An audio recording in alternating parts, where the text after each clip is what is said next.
오늘 하나님께서 저와 여러분에게 주시는 말씀은 출애굽기 20장 12절 말씀입니다. 우리 한 목소리로 봉독하도록 하겠습니다. 시작. 내 부모를 공경하라. 그리하면 내 하나님 여호와가 내게 준 땅에서 내 생명이 길리라. 아멘. 여러분 혹시 엄마를 부탁해라는 소설을 읽어보신 분이 계십니까? 혹시 읽어보신 분 계시면 손을 한번 들어보실까요? 네, 엄마를 부탁해라는 소설을 아마 많은 분들이 읽으셨고 또 많은 눈물을 흘리셨을 것입니다. 이 소설에 나오는 엄마는 박소녀라는 이름을 가진 1936년생 나이의 여성입니다. 자식을 위해서, 남편을 위해서 큰 희생을 치른 그 시대의 어머니의 대표적 인물로 그리고 있죠. 그런데 가족들은 엄마의 이런 희생이 너무나도 당연하다고 생각했습니다. 엄마는 가족들에게 자기의 힘든 것을 티내지 않았지만 점점 몸에서 반응이 오기 시작합니다. 몸은 점점 망가져갔고 나중에는 뇌졸중과 치매가 찾아오게 되죠. 하지만 엄마는 자식들이 걱정할까 봐 자신의 아픈 상태를 숨긴 채 살아갑니다. 혼자 이겨내려고 하죠. 그러다가 결국 엄마가 집을 나섰다 실종되고 마는 그런 사건으로 시작이 되는데요. 엄마를 잃어버리고 나서야 가족들은 엄마의 소중함을 느끼고 부모님께 잘해드릴 걸 후회하는 그런 내용들이 나오고 있습니다. 이 소설을 읽으면서 많은 분들이 부모님이 살아계실 때 더 잘해드릴 걸, 부모님이 건강하실 때 더 효도할 걸 후회를 하는 것 같습니다. 저도 아버지가 돌아가시고 나서 또 저희 어머니가 건강이 안 좋아지시고 나서 제가 젊었을 때 더 잘해드릴 걸 하고 하는 그런 후회가 많이 있었던 적이 있는 것 같습니다. 저는 이 자리에 말씀을 듣는 여러분들이 오늘 10계명 5계명 말씀을 듣고 여러분의 부모님께 효도하는 분들이 되시면 좋겠습니다. 그런데 여러분, 이 10계명 5계명에 나오는 부모는요, 단지 육신적 부모만을 의미하진 않습니다. 하이델베르크 요리문답 104문에 보면 이렇게 묻고 답하는데요. 제가 질문을 읽으면 여러분들이 답을 해주시기 바랍니다. 제5계명에서 하나님께서 원하시는 것은 무엇입니까? 나의 부모님 그리고 내 위에 있는 모든 건의에 모든 공경과 사랑과 신실함을 나타내고. 여러분, 하이델베르크 요리문답에서 부모의 정의를 다루는데 단지 육신의 부모만을 말하지 않고 내 위에 있는 모든 권위라고 확장해서 부모를 설명하고 있습니다. 무슨 말이냐? 우리의 육체적 부모, 육신의 아버지와 어머니에게만 공경하는 것이 아니라 직장 상사, 교회 리더, 우리의 위에 있는 권위에 순종하고 공경해야 한다라고 하이델베르크 요리문답이 말씀하고 있다라는 것입니다. 그렇다면 여러분, 우리는 왜 이 5계명에 순종해야 하는 것일까요? 오늘은 그 이유를 함께 묵상하려고 합니다. 첫 번째 이유는 권위에 순종하는 것을 배우기 위해서입니다. 권위에 순종하는 것을 배우기 위해서. 여러분, 권위주의는 좋은 것입니까? 나쁜 것입니까? 권위주의는 당연히 나쁜 것이죠. 무력과 억압으로 상대를 지배하려고 하는 권위주의는 당연히 나쁜 것입니다. 그러면 권위는 좋은 것입니까? 나쁜 것입니까? 권위는 좋은 것입니다. 나쁜 것이 아닙니다. 그런데 이 권위와 권위주의를 혼동해서 생각하는 많은 분들이 있는 것 같습니다. 권위주의는 무조건 잘못된 것입니다. 그러나 성경은 권위를 지지하고 존중한다라는 것입니다. 또 성경은 권위에 순종하라고 명령하고 있습니다. 왜냐하면 그래야 사회와 공동체가 건강하게 세워질 수 있기 때문이죠. 에베소서 6장 1절 말씀 우리 다 같이 한번 읽도록 하겠습니다. 시작.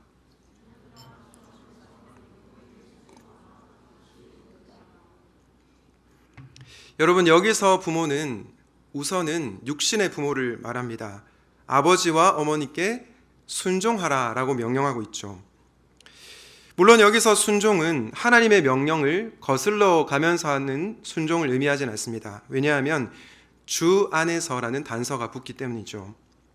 예를 들어서 여러분의 부모님이 예수님을 믿지 않는 부모님입니다.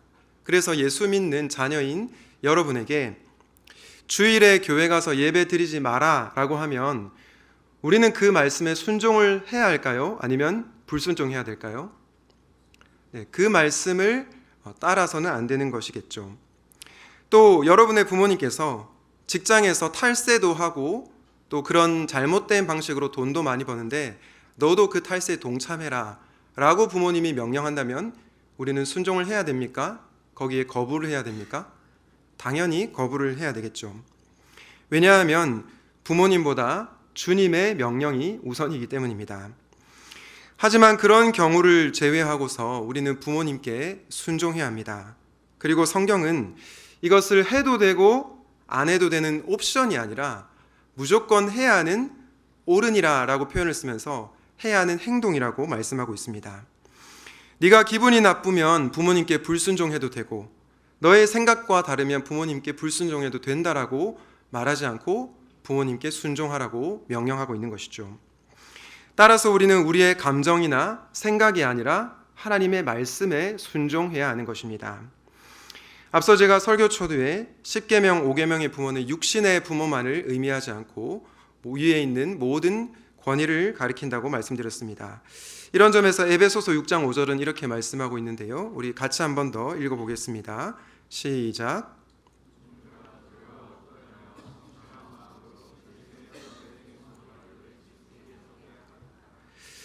여러분, 종들에게 뭐라고 명령합니까? 육체에 상전하게 순종하기를 그리스도께 하듯 하라. 오늘날로 치면 직장 생활하는 직원들이여 너희 직장 상사에게 순종하라고 명령하고 있다라는 것이죠.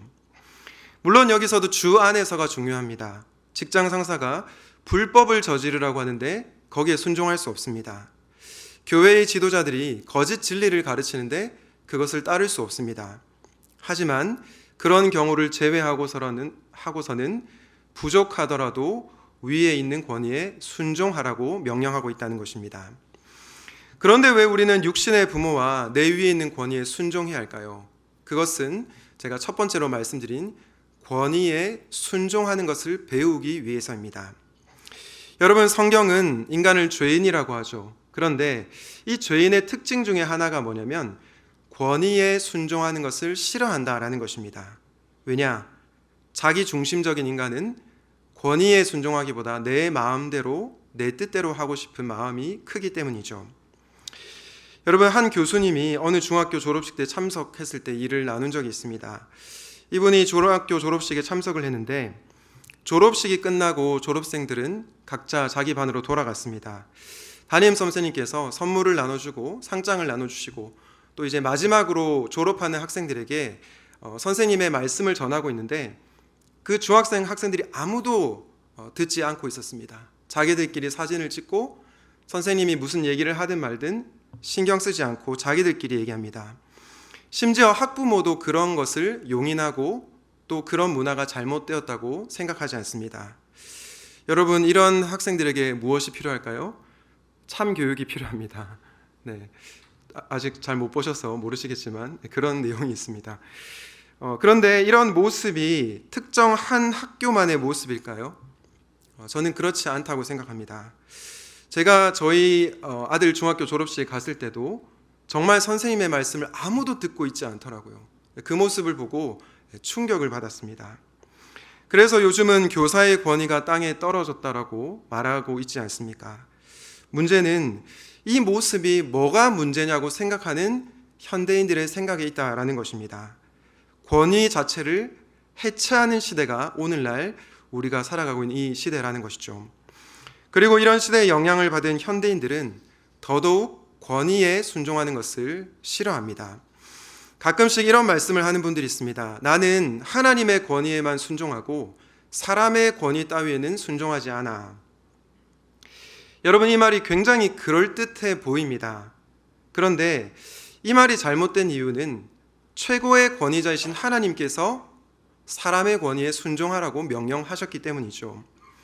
그리고 눈에 보이지 않는 사람에게 순종하지 못하면 눈에 보이지 않는 하나님께 순종하는 것은 어렵습니다.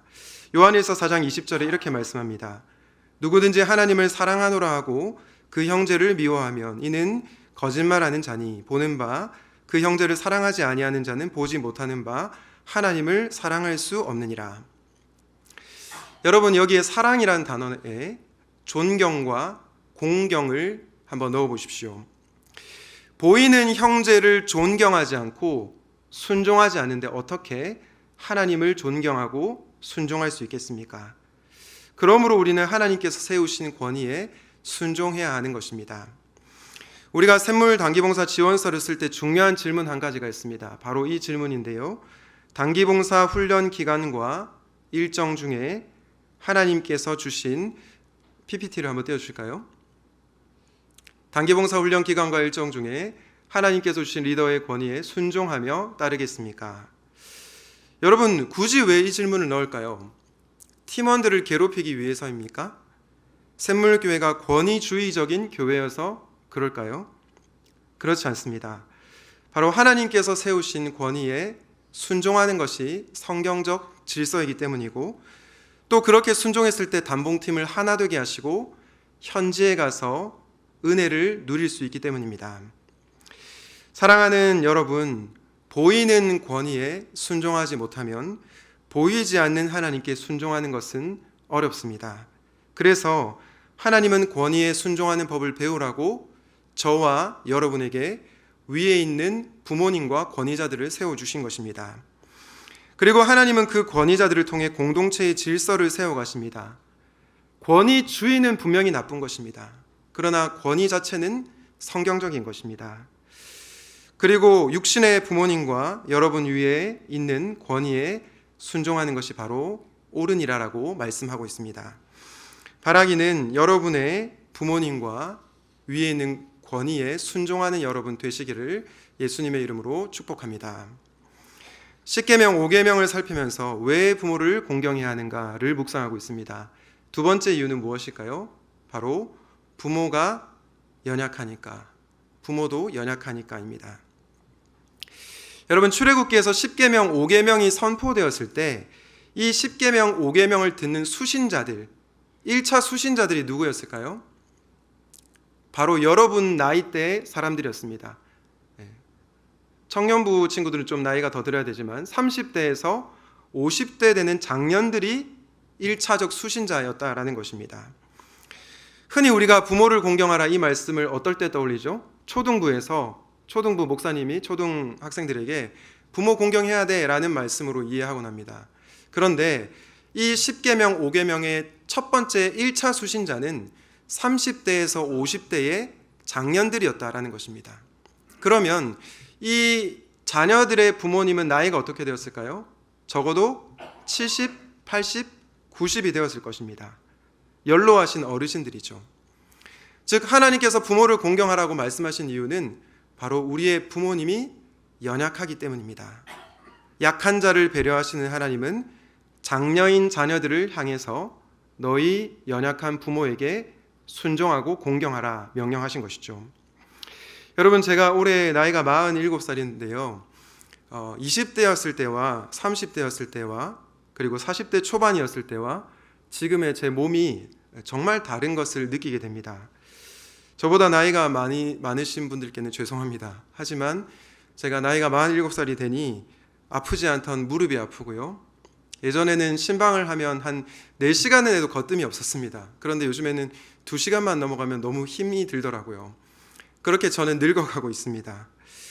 40대 후반인 저도 이렇게 육체적으로 힘들 때가 있는데 하물며 우리의 70, 80, 90 아버지, 어머니, 할아버지, 할머니들은 어떻겠습니까? 아픈 곳이 한두 곳이 아닐 테고요. 정서적으로도 많이 외로움을 느낄 것입니다.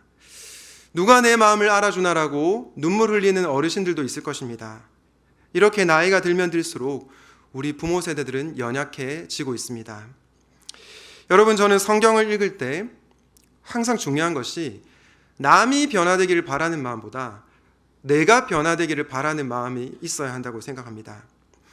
물론 우리 부모님들은 자녀들을 노엽게 하지 않아야 됩니다. 자녀들을 노엽게 하지 않아라는 말씀에 부모님들 순종해야 되죠. 그런데 우리들은 어떻습니까? 우리들은 우리의 부모님을 공경해야 하는 그 말씀에 순종해야 하는 책임이 있다라는 것입니다. 오늘 십계명 말씀을 적용해 볼 때 부모가 변화되기를 바라는 마음 이전에 부모를 대하는 내가 변화되기를 바라는 마음이 있어야 한다는 것입니다. 이런 점에서 저는 여러분의 부모님의 육체적 연약함과 정서적 연약함을 깊이 한번 생각해 보시면 좋겠습니다. 부모의 육체적, 정서적 연약함을 다루었다면 이번에는 부모님의 영적 연약함을 다루어 보고 싶습니다. 부모님의 죄성을 한번 생각해 보겠는데요. 아마 부모를 공경하라라는 말씀을 들으면 여러분 중에 이런 질문을 하는 분들이 계실 것 같습니다. 목사님, 우리 부모님이 육체적으로 병들고 또 정서적으로 외로워하시는 거 충분히 제가 돌봐줄 수 있어요. 배려할 수 있어요. 그런데 나에게 상처 준 부모님은 공경할 수 있나요? 그거 너무나 불가능한 일 아닌가요? 라고 생각하는 분들이 있을 것 같습니다. 실제로 어렸을 적에 부모님께 학대를 받았거나 비인격적인 대접을 받았거나 양육을 제대로 받지 못한 자녀들이 이 자리 가운데 있을 줄로 압니다. 이런 분들이 어떻게 이런 부모를 공경할 수 있어요? 라고 질문하는 것 저는 충분히 이해를 합니다. 그런 질문을 할 때 목회자로서 실은 쉽게 대답하기 어렵습니다. 분명히 그 부모를 공경하는 것은 너무나 어려워 보이기 때문이죠. 실제로 높은 뜻 송이교회를 섬기시다가 은퇴를 하신 김동호 목사님께 한 50대 여자 집사님이 이런 질문을 해왔습니다. 부모를 공경하라는 말씀이 상처가 됩니다. 라며 질문을 했는데요. 이 김동호 목사님께서 굉장히 지혜롭게 답변을 해주신 적이 있습니다. 우선은 목사님께서 이 집사님이 뭐라고 말씀하셨느냐? 바로 집사님의 부모님이 잘못한 게 맞다라고 얘기하셨습니다. 집사님의 부모님이 집사님을 사랑으로 돌봐주셨으면 집사님이 부모 공경하라는 말씀에 상처가 됐다고 얘기했겠느냐? 물론 당연히 그 집사님의 부모님이 잘못한 것이 맞다라고 얘기한 것이죠. 1차적으로 부모의 책임이 있다라는 것입니다. 하나님께서는 분명히 부모에게 책임을 물으실 것입니다. 이런 점에서 저는 여러분에게 이 말씀을 꼭 드리고 싶습니다. 사랑하는 청년 여러분, 혹시 여러분의 부모님에게 상처를 받으신 분들이 계시다면 그것은 분명히 여러분의 부모의 책임이 맞습니다. 하나님도 여러분의 그 마음을 이해하시고 또 부모님인 여러분의 부모님에게 책임을 물으실 것입니다. 그런데 김동호 목사님께서 여기서 멈추지 않습니다. 상처받은 마음은 충분히 이해하지만 거기서 멈추어서는 안 된다라고 얘기합니다. 그럼에도 불구하고 부모님을 사랑하고 공경하라라고 얘기합니다. 바로 이 말씀의 근거에서인데요. 우리 누가복음 6장 32절 함께 읽겠습니다. 시작. 너희가 만일 너희를 사랑하는 자만을 사랑하면 칭찬받을 것이 무엇이냐? 죄인들도 사랑하는 자는 사랑하느니라. 여러분, 죄인의 특징이 어떠합니까? 사랑하는 자만 사랑하는 것이 죄인의 특징입니다. 무슨 말이죠? 사랑할 만한 구석이 보이지 않으면 나는 사랑하지 않겠다라는 겁니다. 다시 말해 부모님이 존경받을 만하면 존경하고 부모님이 나에게 잘못했으면 나는 부모님을 공경하지 않을 거야 라고 말하는 것이 죄인의 특징이라는 것입니다. 그런데 우리 주님께서 뭐라고 말씀하시죠? 너희가 만일 너희를 사랑하는 자만을 사랑하면 칭찬받을 것이 무엇이냐? 너희의 육신의 부모님을 사랑할 수 없어도 존경할 만한 구석이 없어도 공경하고 사랑하라고 당부하고 있는 것입니다. 그런데 어떻게 나에게 상처를 준 부모님께 공경하고 순종할 수 있습니까? 그것은 바로 부모님을 연약한 죄인으로 바라보는 것입니다. 주님의 긍휼이 필요한 죄인으로 부모님을 바라보는 것입니다. 그때서야 비로소 우리는 부모님을 품을 수 있게 됩니다. 우리 로마서 5장 6절 말씀을 함께 읽겠습니다. 시작. 우리가 아직 연약할 때에 기약대로 그리스도께서 경건하지 않은 자를 위하여 죽으셨도다. 여러분, 예수님의 사랑은 어떤 사랑입니까? 경건하지 않은 자를 위해서 죽으신 사랑입니다. 긍휼의 사랑이죠. 잘못한 자를 심판하시는 것이 아니라 본인이 십자가를 지심으로 긍휼로 죄인을 품어주신 사랑입니다. 이 시선으로 여러분의 부모님을 바라보는 것입니다. 여러분, 지난 한 주 여러분의 삶을 가만히 돌아보십시오. 정말 여러분은 100% 하나님의 말씀에 순종하며 사셨습니까? 아마 저를 포함해서 이 자리에 계신 모든 분들이 지난 한 주 많은 죄를 범했을 것입니다. 행동으로 아니면 생각으로 죄를 범했을 것입니다. 그런데 왜 우리가 심판받지 않고 이렇게 예배 시간에 예배를 드릴 수 있습니까? 바로 주님이 우리를 긍휼히 여겨주셨기 때문이죠. 예수님께서 우리를 정죄하지 않으시고 십자가에서 죽으심으로 저와 여러분을 품어주셨기 때문입니다. 저는 이 사랑으로 충만할 때 저희가 여러분의 부모님을 품을 수 있다고 생각합니다. 여러분, 사실 여러분을 인격적으로 잘 대하지 않았던, 못했던 그 부모님들, 어쩌면 그 부모님들도 그 부모님의 부모님에게 상처를 받았을 가능성이 높습니다. 여러분의 할아버지 할머니가 여러분의 아버지 어머니에게 잘하지 못했다는 거죠.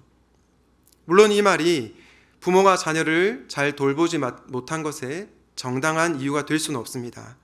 그러나 그분들도 상처를 받았을 수 있다는 것을 한번 생각해 보는 것이죠. 이런 점에서 저는 여러분께 구체적인 제안을 이번 주에 하나 드리고 싶습니다. 이번 주에 여러분의 부모님을 찾아가서 꼭 대화를 나눠보시기 바랍니다. 부모님과 대화를 나누면서 부모님의 어린 시절은 어땠는지 물어보시기 바랍니다. 그리고 부모님이 살아오시면서 겪었던 희노애락, 여러 가지 사건들에 대해서 한번 여쭤보시길 바랍니다. 그렇게 부모님과 관계 맺는 노력을 하는 여러분들이 되시면 좋겠습니다. 사랑하는 여러분, 우리 부모님은 육체적으로, 정서적으로 연약합니다. 또한 영적으로 연약한 죄인입니다.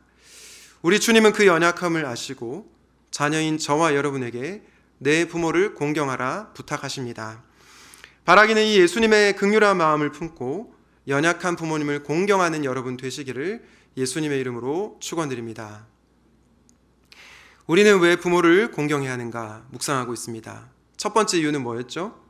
권위에 순종하는 것을 배우기 위하여. 둘째는 부모도 연약하니까였습니다. 이제 마지막 이유를 다루려고 하는데요. 마지막 이유는 바로 이것입니다. 바로 우리의 풍성한 삶을 위해서입니다. 저와 여러분의 풍성한 삶을 위해서 주님이 내 부모를 공경하라 말씀하신 것입니다. 출애굽기 20장 12절 다 같이 한 목소리로 읽겠습니다. 시작.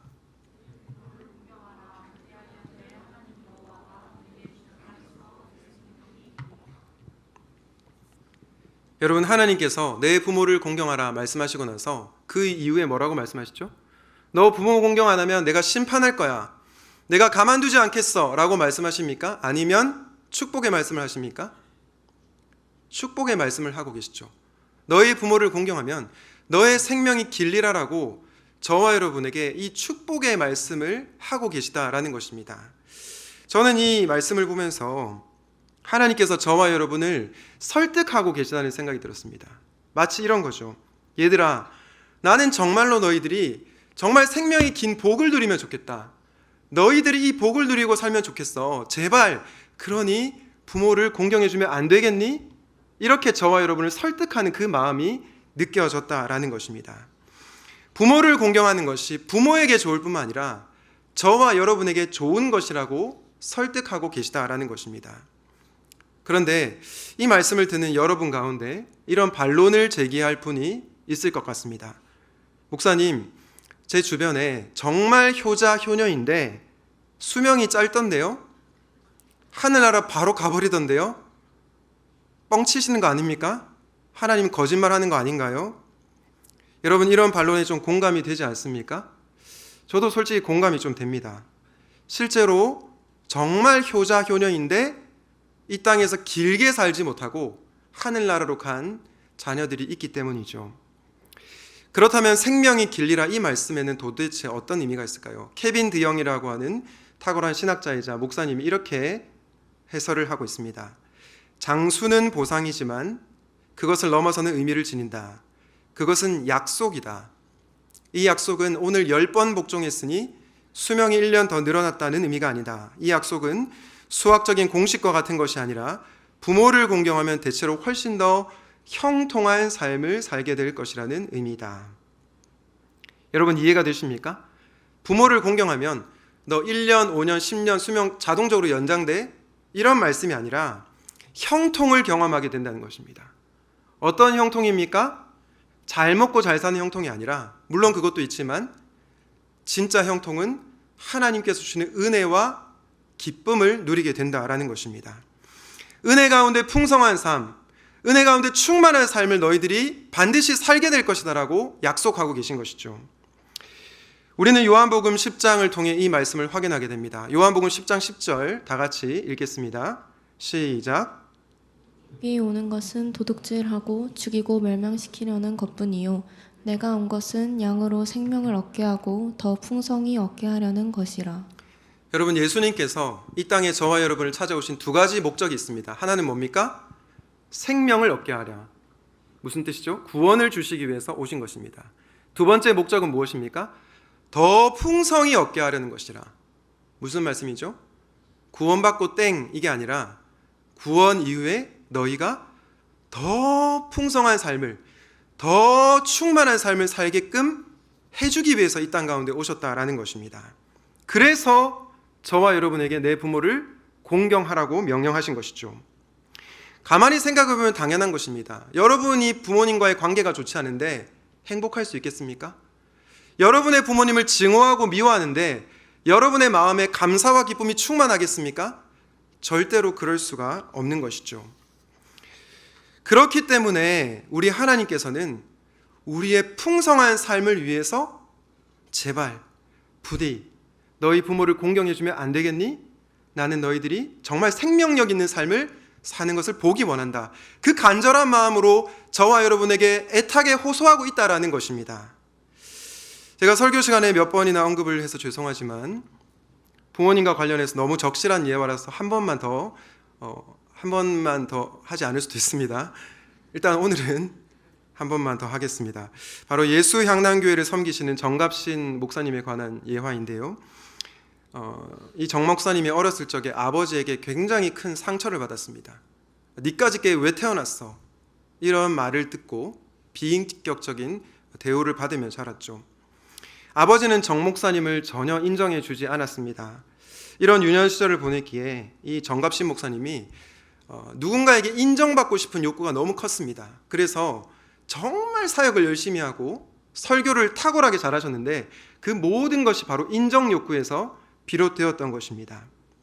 하지만 아버지의 인정을 받지 못했기 때문에 목사님은 계속 고통스러워했습니다. 결국 목사님은 사역 도중 우울증에 걸리게 됐고 교회를 사임하게 되었습니다. 도저히 이렇게 살다가는 내가 영적으로 죽겠다 생각해서 상담가를 찾아갔습니다. 그 상담가가 이 목사님의 유년 시절을 쭉 듣고 나더니 목사님에게 이렇게 조언했습니다.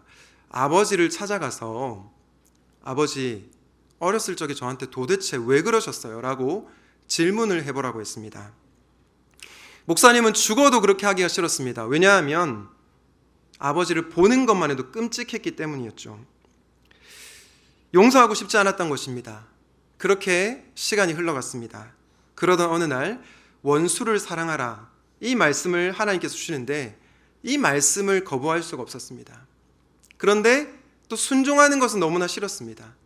막 말씀을 가지고 치열한 씨름을 하다가 결국에는 아버지를 찾아갔습니다. 그리고 아버지에게 이렇게 말했습니다. 아빠, 저한테 어렸을 적에 도대체 왜 그러셨어요? 왜 저에게 그렇게 깊은 상처를 주셨어요? 그리고 이어서 이렇게 말합니다. 아버지, 저는 아버지를 도저히 감정적으로 용서할 수 없어요. 아버지가 저한테 했던 말과 행동을 생각하면 끔찍해요. 그런데 하나님께서 말씀을 통해 순종하라고 하시니 억지로 순종해서 이 자리에 왔습니다. 그래서 나는 아버지를 용서하고 싶지 않은데 억지로 용서하겠습니다 라고 말했습니다. 이 아버지가 어떻게 반응했을까요? 이렇게 했을까요? 아버지가 미안하다 이렇게 얘기했습니다. 정갑신 목사님이 굉장히 당황했습니다. 왜냐하면 정 목사님의 아버지는 그런 말을 할 사람이 아니었거든요. 목사님은 아버지와의 만남 이후에 집으로 돌아오는 길에 펑펑 우셨다고 합니다. 이 울음에는 어떤 의미가 있었을까요? 아버지가 나에게 사과한 것에 대한 울음이었을까요? 물론 그것도 있을 것입니다. 그런데 더 깊은 의미가 있습니다. 어떤 의미냐? 바로 하나님께서 내가 영적으로 살아나기를 원하시는구나. 내가 정말로 풍성한 삶을 누리기를 원하시는구나. 그래서 부모를 공경하라. 부모를 용서하라고 끊임없이 나에게 말씀하셨구나. 그 주님의 마음이 깨달아지는데 눈물이 펑펑 흘렀던 것입니다. 주님이 나를 이렇게까지 사랑하시나, 그 생각이 찾아왔기 때문입니다. 사랑하는 청년 여러분, 사랑하는 성도님 여러분, 여러분의 부모님이 여러분을 사랑으로 돌봐주셨다면 그 부모님 공경하는 것 어렵지 않을 것입니다. 여러분의 목회자가 여러분을 진심으로 사랑했다면 그 목회자를 공경하는 것은 어려운 일이 아닐 것입니다. 여러분의 직장 상사가 여러분에게 인격적으로 대우를 해줬다면 그 직장 상사에 충성하는 거 어렵지 않습니다. 하지만 여러분의 육신의 부모나 직장 상사나 교회의 지도자가 여러분에게 상처를 주었다면 여러분은 그 대상을 존경하고 순종하는 것이 너무나 어려울 것입니다. 저는 여러분의 그런 마음을 충분히 이해합니다. 그리고 주님은 저보다 여러분의 그런 마음을 더욱더 이해하실 것입니다. 그런데 왜 주님은 우리에게 이 가혹한 명령, 이 순종하기 힘든 명령을 내리시는 것입니까? 저와 여러분에게 풍성한 삶을 선물해 주시기 위해서입니다. 우리가 영적으로 살아나는 것을 보기 원하시기 때문입니다. 그래서 제발 부디 부모를 공경해주면 안 되겠니? 설복하고 설득하고 계시다라는 것입니다. 여러분이 살아있지만 영적으로 죽어있는 상태에 머무는 것이 아니라 영적으로 살아나기를 하나님께서 원하고 계시다라는 것입니다. 여러분이 관계 가운데 지옥을 경험하며 살아가는 것이 아니라 여러분이 부모님께 순종하고 회복을 경험하기를 그 누구보다도 원하시는 하나님이 우리 하나님이시라는 것입니다. 간절히 바라기는 이 주님의 마음을 깨닫고 부모님을 공경하는 저와 여러분이 되시면 좋겠습니다. 그래야 할 때 주어지는 풍성한 삶을 누리게 되시기를 예수님의 이름으로 축원드립니다. 말씀을 정리하며 마지막으로 예수님의 모습을 살펴보길 원합니다. 요한복음 19장 25절에서 27절 다 같이 한번 읽겠습니다. 시작. 십자가 곁에는 예수의 어머니와 이모와 글로바의 아내 마리아와 막달라 사람 마리아가 서 있었다. 예수께서는 자기 어머니와 그 곁에 서 있는 사랑하는 제자를 보시고 어머니에게 어머니, 이 사람이 어머니의 아들입니다 하고 말씀하시고 그 다음에 제자에게는 자, 이분이 내 어머니시다 하고 말씀하셨다. 그때부터 그 제자는 그를 자기 집으로 모셨다. 여러분, 예수님께서 십자가를 지실 때 마지막으로 어떤 행동을 하고 계십니까? 자신의 어머니를 제자 요한에게 부탁하고 있습니다. 엄마를 부탁하고 있습니다. 이 모습을 통해서 우리는 예수님께서 온 인류의 구원자이실 뿐만 아니라 자신의 어머니를 그 누구보다도 공경하고 사랑했던 최고의 효자이셨다라는 것을 알게 됩니다. 이 말씀에 순종하여 제자 요한은 마리아를 친어머니로 평생을 모셨습니다. 그런데 여러분, 예수님의 어머니 마리아가 완벽한 존재였을까요? 저는 그렇게 생각하지 않습니다. 카톨릭에서는 마리아를 성인 군자처럼 묘사하지만 마리아 역시 죄인입니다. 무슨 뜻이냐? 마리아도 완벽한 존재가 아니었다는 것입니다. 그런데 요한은 왜 마리아를 잘 모셨습니까? 예수님께서 엄마를 부탁하셨기 때문입니다. 사랑하는 여러분, 요한에게 이 명령을 하신 예수님은 저와 여러분에게 동일하게 엄마를 부탁하고 계십니다. 여러분의 부모님을 부탁하고 계신 것입니다. 이유는 저와 여러분이 주님이 세우신 권위에 순종하는 것을 보기 위함이기 때문이죠. 우리의 부모님이 연약하기 때문입니다. 무엇보다 저와 여러분이 풍성한 삶을 살기를 그 누구보다도 원하시기 때문입니다. 그러므로 우리는 우리의 육신의 부모님과 내 위에 있는 모든 권위에 공경과 사랑과 신실함을 나타내야 합니다. 간절히 바라기는 우리 주님의 말씀에 순종하여 부모를 공경하는 저와 여러분이 되시면 좋겠습니다. 그리할 때 주시는 놀라운 풍성한 은혜를 누리게 되시기를 예수님의 이름으로 축원드립니다. 아멘. 오늘 말씀을 기억하며 함께 온 마음 다해 찬양하도록 하겠습니다.